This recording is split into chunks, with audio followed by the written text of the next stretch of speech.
Okay, in this video, I'm going to show you how to use the event contacts feature. As you can see, I created my event. I'm in the, I see the event dashboard in here. I can go to event contacts right here, as you can see where my mouse is. And as you can see, it's pretty much the same as my contacts, only with one main difference. My contacts is all of the contacts that you have as an event planner, all your clients, all your venues, all your vendors, your overall contact list. This is just the contacts that are specifically assigned to this event. So if I go to event contacts under clients, I will only see the clients for this specific event. Same goes for venues and vendors. We'll talk about guests in just a second. So if you want to make any changes to the event, you want to change the venue or add more venues, you want to add some information about the clients, you want to add new vendors or anything, any kind of any changes that you want to make for this specific event, this is where you do it. So let's say, for example, I want to create a new venue.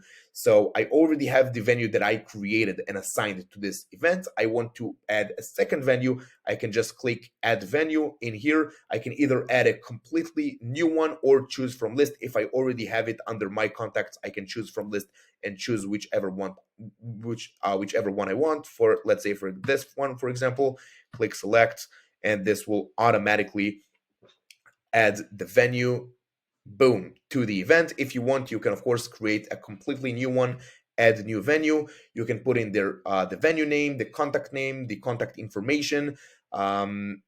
Here you can upload a floor plan or a layout for this specific venue, and yeah, you can upload all the information that you want and click add. This will automatically add the venue that you created to this event, as well as save it for any future reference under my contacts, the overall contacts page.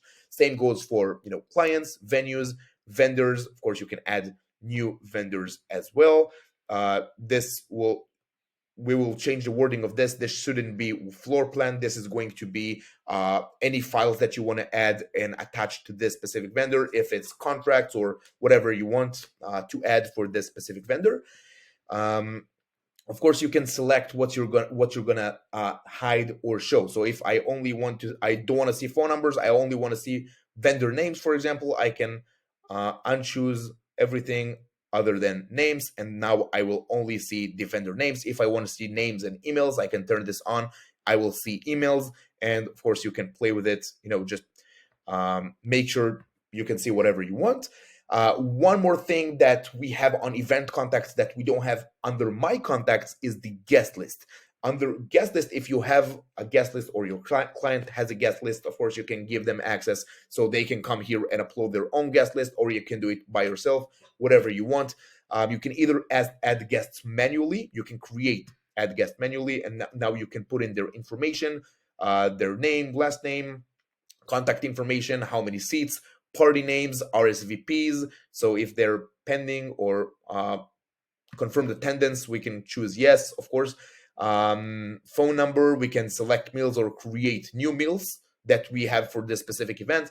We can put in their address, additional notes, pretty much every single piece of information that we want about those guests. You can either add them manually or import a CSV file from your computer. You just click import, and now you can we do have a template of our own, so if you want, you can choose it. You can just click here, download the template, change the template, and then add it and add the template to your event to just add the guest list. If you want to use your own template, that's perfectly fine. You can just click load file, click here, upload a file from your computer, click import.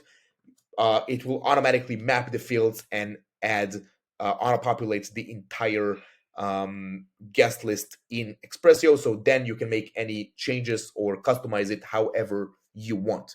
So yes, of course, let us know if you have any questions. If not, that's how you use the event contacts feature. Thanks for watching.